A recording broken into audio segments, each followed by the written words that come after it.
já mostrou aí na tela, tá na thumb também principal, que é o Super Mundial de Clubes. Por quê?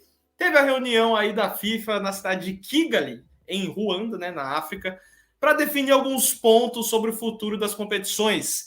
E o Mundial de Clubes, que era para acontecer em 21, aí era para acontecer em 23, aí era para acontecer em 25. E agora sim foi confirmado. Em 2025 teremos o Super Mundial de Clubes, 32 equipes, 12 só da Europa, 6 aqui da nossa América do Sul. E já tivemos também a confirmação de que Palmeiras e Flamengo já estão confirmados no Mundial de Clubes de 2025. Mas temos muitos pontos que a gente vai discutir agora, e um deles, queria até deixar para o Wilson, para o Anderson falar sobre isso também, é que o Mundial, como a gente conhece, ele vai mudar um pouco o formato, mas ele será mantido anual. Ou seja, em 2025 teremos 2 mundiais. Wilson, você lembra algum ano que a gente teve 2 mundiais no mesmo ano? Teve ali, né? Na verdade, em 2000 teve um Mundial e teve um Intercontinental, né? Então acho que vai manter esse padrão aí. Mas a questão, Vitor, que você falou, um assunto bem importante nós temos 2 classificados aqui, 2 brasileiros, e eles serão, segundo o princípio, né, que eles revelaram, serão os únicos brasileiros, porque vão ter 2 apenas de cada país. Então já tem Brasil, 2 Palmeiras e Flamengo. Ou seja, se acontecer de ano que vem, na verdade esse ano, ter o Atlético Mineiro, que é um dos times fortes, outro time ser campeão, caso não tenha uma revisão dessa regra, não terá outro brasileiro. Nós já temos ali 2 brasileiros já garantidos. Então, assim, é uma coisa que pega para mim. Então, eu acho que eles devem rever essa situação, porque não faz muito sentido. A gente está vendo uma hegemonia aqui muito grande na América do Sul, né, na Conmebol, de brasileiros, e você tirar o time que ganhar, então você não está sendo justo pela questão de cidade, de país, de ter um país, pode falar, Anderson, de ter um país mais ou menos. Eu tenho uma dúvida, essa limitação é só para a América do Sul ou é para a Europa? Todos os países. Porque, por exemplo, se 3 ingleses ganham a Champions League, o Chelsea ganhou em 2020, o City ganha esse ano. Agora. E ano que vem, sei lá, o Liverpool ganha de novo, e aí o que eles vão fazer? Quem eles vão cortar? Deixar de fora o último que ganhou, o primeiro, eles vão arrumar um grande problema. A mesma coisa pode acontecer na Espanha, quer dizer, é impossível o Atlético de Madrid ganhar alguma coisa, mas se o Atlético de Madrid um dia for campeão da Champions League, e o Barcelona, que também é muito difícil voltar a ganhar, e o Real Madrid ganha sempre, e aí o que vai acontecer? Como é que vai fazer?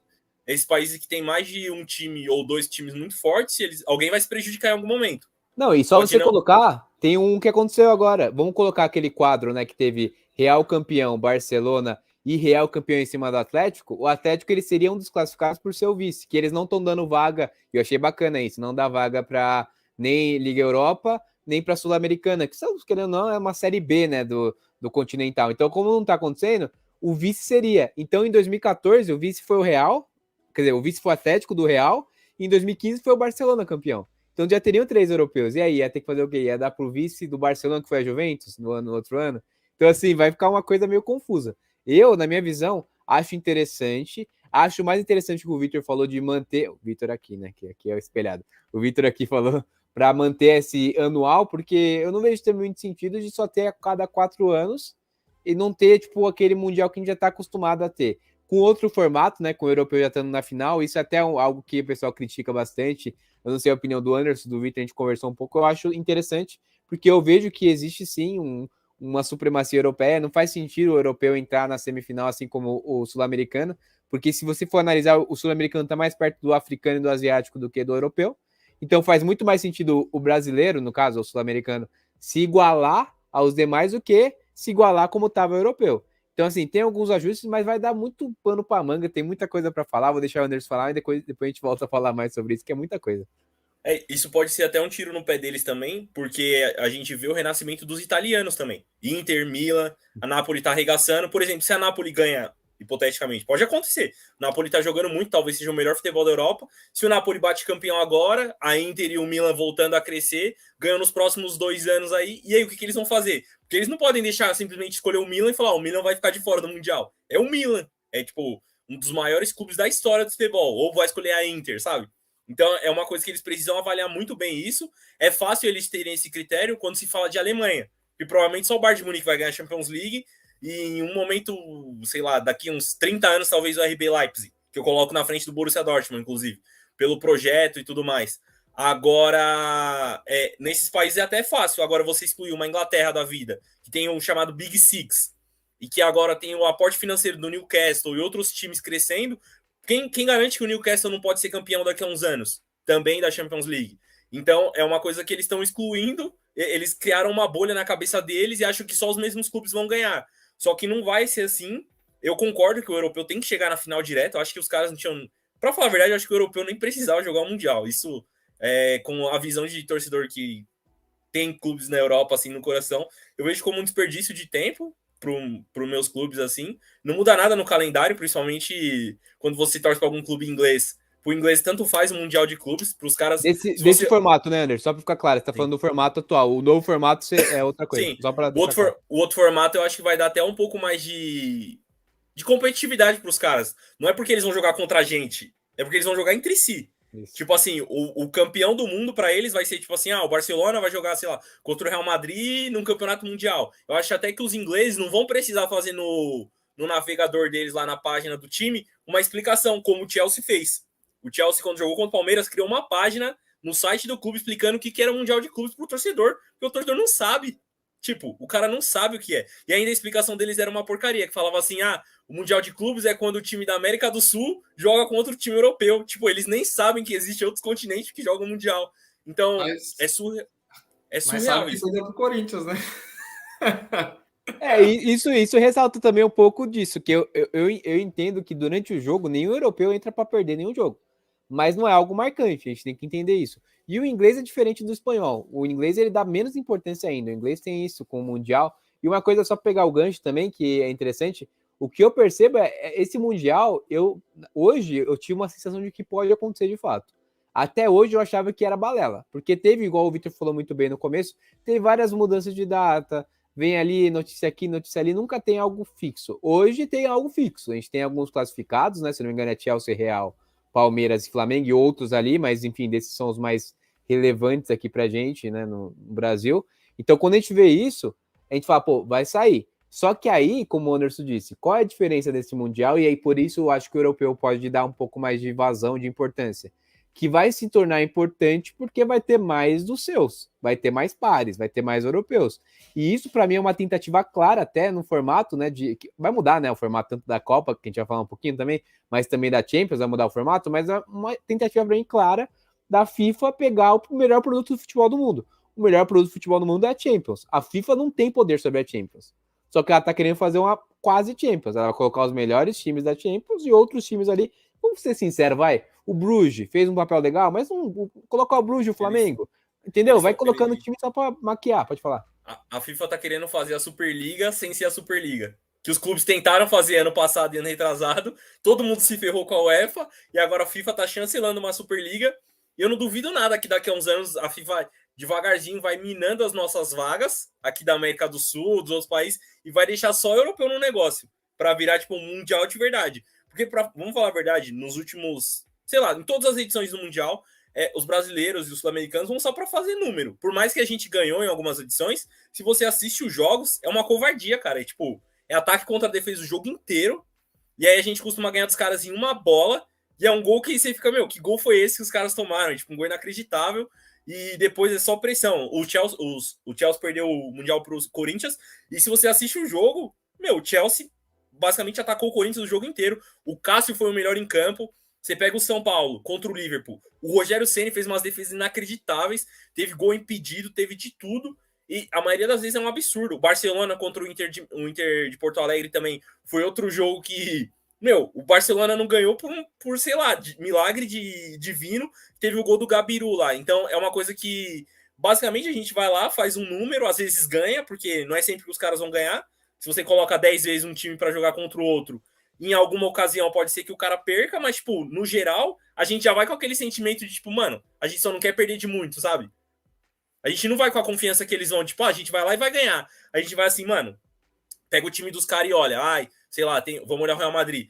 Tem o Vinícius Júnior de um lado, tem o Benzema do outro, você já fica com medo. Aí você começa a pensar, meu Deus, o meu time tem, sei lá, o Murilo marcando, como é que o Murilo vai marcar o Benzema, sabe? Você pensa nisso, você já fica com medo. Conste nos atos que essa diferença é feita pelo fator financeiro, porque se existisse, né, uma seleção da América do Sul com uma seleção da Europa, eu acho que daria jogo barra a América do Sul seria mais forte. A gente tem uma matéria-prima, jogadores muito bons, só que eles vão para fora. E isso a gente está fazendo um reflexo também para a Libertadores daqui. Hoje a gente consegue enxergar a Libertadores, financeiramente o Brasil acima dos demais, a gente vê o brasileiro dominando, assim como o europeu domina. Então, assim, mesmo que tenha ali um River, um Boca que ainda faz frente, hoje o brasileiro financeiramente conseguiu pular. E isso me mostra só uma coisa que é clara, que o futebol hoje virou negócio, o futebol virou financeiro. O Vinícius Júnior era para estar no Flamengo, o Gabriel Jesus era para estar no Palmeiras, exemplos, tá? Mas enfim, o Rodrigo era para estar no Santos. Eles não estão nos times que eles deveriam estar por causa do dinheiro. Então isso faz com que, obviamente, a diferença seja gigantesca. Eles se tornam maiores? Se tornam. Por exemplo, o Real Madrid é gigante e tal. Mas se você for ver financeiramente, quem teve mais oportunidade de se tornar gigante?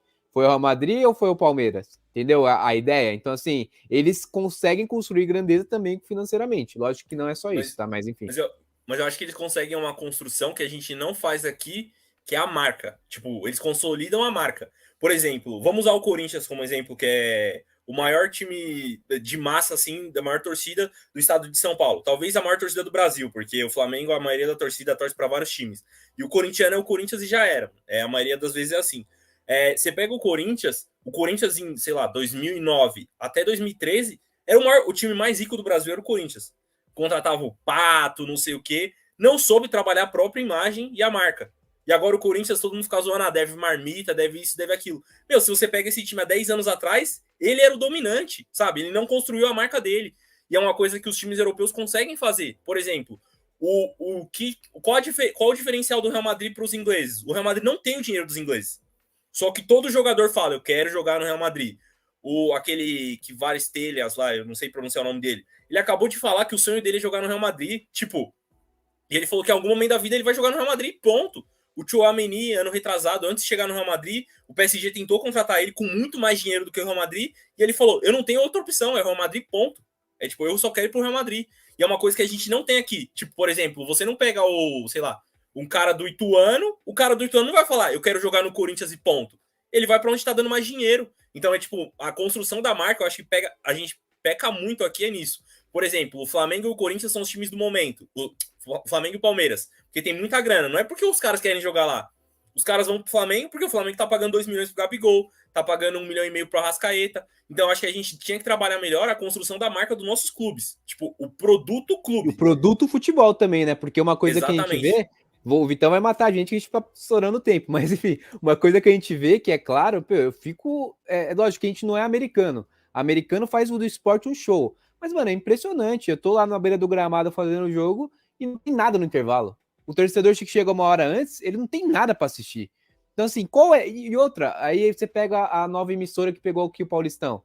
Qual é o trato que tem no produto? Você vê na Inglaterra o que a Sky Sports faz? O dia do jogo da Sky, tudo bem, é uma TV de esportes, eu entendo. Mas o dia de jogo da Sky Sports, pô, os caras fazem um baita de um evento. Aqui a gente vai ver, a gente tá assistindo José do Egito, 10 minutos antes você vai ver ali a escalação. Então, assim, não trata o produto bem. O produto futebol não é bem tratado no Brasil. Eu sei que é outra questão, mas tudo isso vai no desenvolvimento para ver a diferença europeu e brasileiro, né, no caso. Eu acho das emissoras, assim, já que a gente tá falando nomes, tem uma emissora que, para mim, é a que melhor trata o futebol no Brasil, que é a TNT Sports. O trato que eles dão com a Champions League, faz sentir que é o maior campeonato do planeta, por mais que não seja. Porque há 3 semanas atrás, por exemplo, aconteceu algo impensável para mim. Tava passando o jogo da Champions League, eu preferia assistir a Premier League, que foi City e Arsenal. Eu não assistia a Champions League, eu assistia a Premier League. Não é porque a Premier League é absurda, é porque também a Premier League conseguiu lá, os direitos de televisão, trabalhar aquilo. Sei lá, se você pega 10 anos atrás, quem falava da Premier League? Ninguém, todo mundo só babava o da La Liga, porque tinha o Messi, o Cristiano Ronaldo, o Real Madrid e o Barcelona. A Premier League foi trabalhando o próprio produto para chegar ao ponto de que um dia o cara vai preferir assistir City e Arsenal na Premier League do que assistir, sei lá, Inter e Porto na Champions League. E, tipo, isso era impensável há 10 anos atrás. Então é isso que eu falo, a gente tem que trabalhar melhor o nosso produto, a imagem dos nossos clubes. Porque os ingleses, eles estão trabalhando a imagem deles. Tipo, que hoje mesmo, a abertura do jogo do Manchester City, meu, foi animal. Eles apagaram as luzes, fizeram um monte de animação com o torcedor, e aqui não tem isso, não trabalha isso. Tipo, a gente trata o nosso produto como se fosse qualquer coisa. Ah, vai ter um jogo aí do, sei lá, Palmeiras e Corinthians. Beleza, vai ter. Aí a nossa emissora, 5 minutos antes, igual o Wilson falou, solta a escalação. Tipo, meu, o maior clássico do estado de São Paulo. Ou, sei lá, um Fla-Flu, pra não ficar só sendo bairrista aqui. Meu, é o Fla-Flu, tem, tipo, um documentário sobre isso, e a gente não trabalha a imagem do negócio. É tipo, ó, vai ter um Fla-Flu aí. Aí 5 minutos depois, 5 minutos antes, mostra a escalação, mostra os caras entrando, mostra o hino, começa o jogo, acabou o jogo, começa a novela, amigo. Não tem nada, não tem pós-jogo, não tem nada. É isso que eu tô falando, tipo, a gente não trabalha o que a gente tem, o produto é muito bom, tem, se fosse tão ruim assim, a gente não importava tanto jogador. E sabe, e puxando até um gancho para a gente fechar esse assunto, a gente falando de proteger também o produto, né, o que a gente tem de melhor, a gente tratando de futebol, para mim hoje, o melhor exemplo de transmissão em TV aberta é da Fórmula 1 na Band. A Fórmula 1 na Band começa, sei lá, 1 hora antes, 40 minutos antes. Depois passa as entrevistas dos 3 primeiros, né, de quem está no pódio, mostra a premiação, comentam a corrida e depois parte para outra. É mais ou menos 40 minutos antes e mais ou menos 40 minutos depois de toda a corrida, de toda a íntegra. Então, assim, para mim é o melhor exemplo hoje na TV aberta de cobertura, como deveria ser no futebol também. Né? Mas lógico, é a Fórmula 1. Fórmula 1, produto internacional, né? Só uma coisa, um produto que cresceu muito no Brasil, que há 10 anos atrás também era impensável, a NBA. Meu, olha Sim. Quanto moleque... Sai no seu bairro e vai em todas as quadras do seu bairro, você vai ver os moleques jogando basquete. A gente tá no Brasil. Isso, sei lá, 10 anos atrás, você falava, vamos jogar basquete, os caras já te olhavam feio, tipo, sai fora, não sei o quê. Agora, o basquete Como é que chama o evento que a NBA faz? No shopping lá? Esqueci o nome. NBA House. Isso, NBA House. Tá crescendo cada vez mais, todo ano. Tipo, os caras viram o potencial e eles começaram a trabalhar o produto deles não só interno, porque antes a NBA era ali, era uma bolha que eles viviam da NBA. Eles começaram a expandir e, tipo, chegou no Brasil, que há anos atrás era impensável falar de basquete. Tipo, quando falava de basquete, a gente só lembrava daquele... Como é o nome? Esqueci o nome do rapaz lá que jogou no Brooklyn, que é brasileiro, Oscar Schmidt. Era Sim. Tipo, o Oscar e pronto. E aí aquele agora não, agora você vem falar com a molecada, eles... Mano, é LeBron, é Curry... Durant, tipo, a camisa, você vê gente usando camisa de basquete na rua no Brasil, e antes era tipo Corinthians, Palmeiras e pronto, não tinha basquete aqui. E aí, tipo, o trabalho da imagem que os caras fazem, o produto que eles vendem, aí eles fazem esse NBA House, eles apostaram em NBA House no começo pequeno, mas já era legal, agora tá aumentando cada vez mais. Aí eles, tipo, quando eles tiveram as Olimpíadas no Brasil, eles não mandaram a nata da elite deles, mas eles mandaram alguns craques para vender mais o produto. E, tipo, eles viram. Eu lembro até hoje uma entrevista do Carmelo Anthony, depois de um jogo das Olimpíadas no Rio, que ele falou assim: eu pensei que aqui ninguém me conhecia. E aí o repórter falou pra ele: meu, você é o Carmelo Anthony, todo mundo te conhece. E aí ele falou: pô, legal. E eu acho que eles entenderam isso. Eles entenderam: pô, a gente levou os caras lá, viu que foi bem recebido, vamos investir. E é isso que eu acho que falta no futebol brasileiro. Tipo, se você vai na periferia, mano, todo mundo conhece o Renato Augusto. Mas quantas vezes o Corinthians usa o Renato Augusto em alguma ação?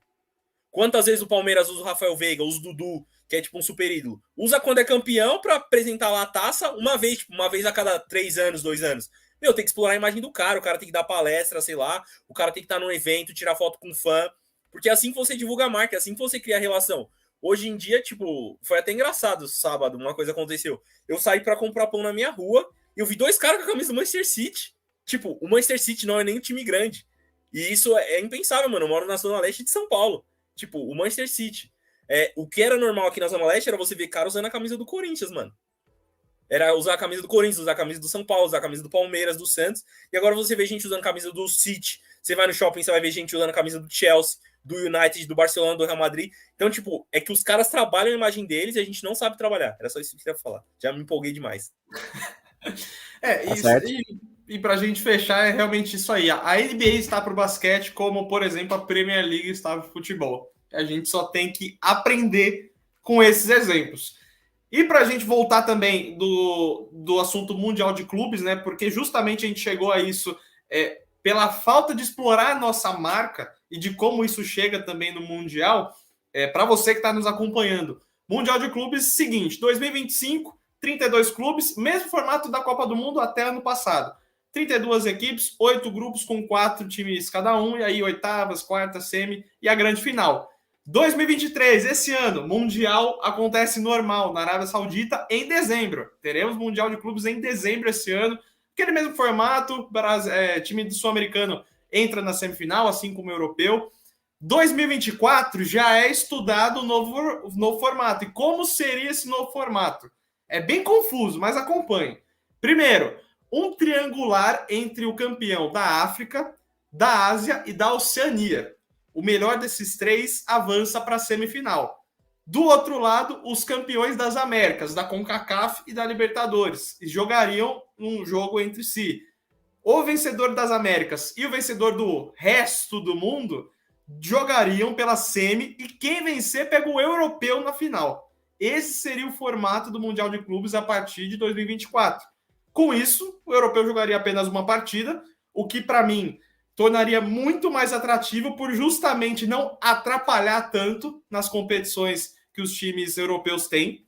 E aí poderia, sim, dar até uma motivação a mais para eles, porque para a gente, se colocar 2 jogos, colocar 10 jogos no Mundial, não interessa. Aqui na América do Sul vão consumir e vão querer assistir. Agora, na Europa, já vai estar na final, maravilha. É um jogo, é uma viagem que a gente vai fazer. Então, esse seria o novo formato também do Mundial de Clubes. Aí aparecendo a distribuição, essa para 2025. 12 europeus, pois é o melhor futebol do mundo, tem que ter europeu. 6 sul-americanos, 4 da Ásia, 4 da África, 4 da CONCACAF, né, que é a América do Norte Central, 1 da Oceania com a vaga garantida também, que sempre é o Auckland City, às vezes muda, mas é sempre o Auckland City. Inclusive, eu que acompanho esses futebols alternativos, Auckland City está disputando uma eliminatória com o Wellington Phoenix e empatou 1-1 no primeiro jogo e pode cair fora no playoff. Então, só para saber, Auckland City pode não ir para o Mundial, isso é um choque. E também um time do país sede do torneio. No caso, ia ser na China, já confundi, vai ser no... Esqueci, deu branco. Decidiu mesmo já? Porque o que eu tinha visto... Não vai ser mais na China. Vai ser... Eu esqueci, fugiu, se vai ser na Arábia Saudita ou não. Esse de 25? Isso.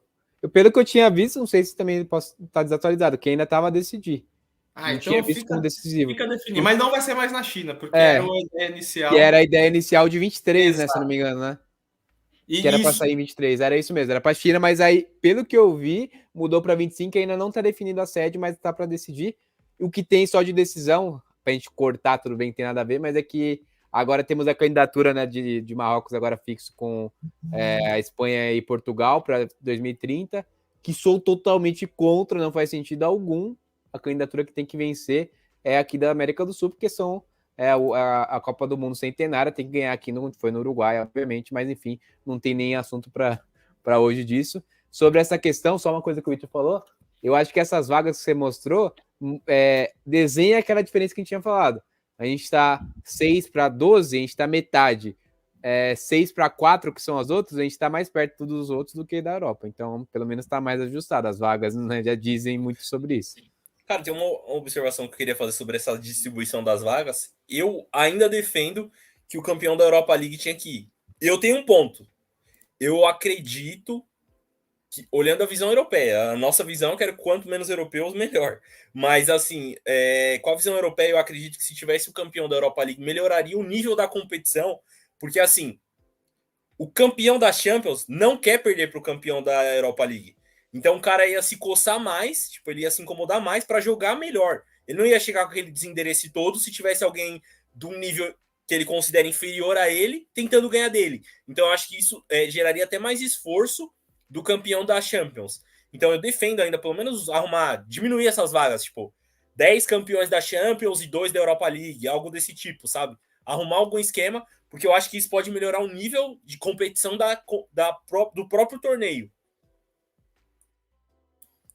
E pegando também esse gancho do que o Wilson falou de Copa do Mundo, né, para a gente passar para o próximo assunto, que aí vem escândalo pela frente, a Copa do Mundo também confirmou, né, o Gianni Infantino confirmou o formato das 48 seleções divididas em 12 grupos, isso que acontecerá em 2026, Estados Unidos, Canadá e México. Aí classificariam para a próxima fase, que é os 16avos, né?